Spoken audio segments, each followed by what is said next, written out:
Hello guys, કેમ છો? મજામાં મજામાં જ છો ને? મજામાં જ રહેવાનું. આપણે આવી ગયા છીએ નવા વ્લોગમાં. આપણે આવ્યા હતા કારખાનેમાં. કારખાને લાઈટ તો છે ને તેમ જોઈ રહ્યા છો, બધું બંધ છે. તો અમારા ભાઈ પણ બેઠા છે અહીંયા. તો એક આવ્યા છે અને વરસાદ છે કે ભૂક્કા કાઢે છે. તમને વરસાદ પણ બતાવું બહાર.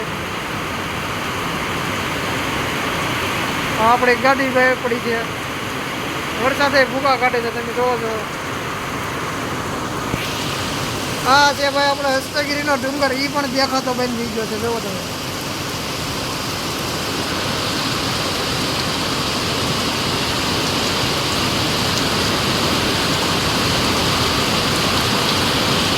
આ કયું ઝાડવું છે તમે કહેજો કોમેન્ટમાં. અને વિડીયો સારો લાગ્યો હોય તો કોમેન્ટ કરજો, એટલે અમને આવા નવા બીજા વિડીયો બનાવવાની ખબર પડે. તો આપણે આ બ્લોગને સમાપ્ત કરીએ છીએ. જય માતાજી.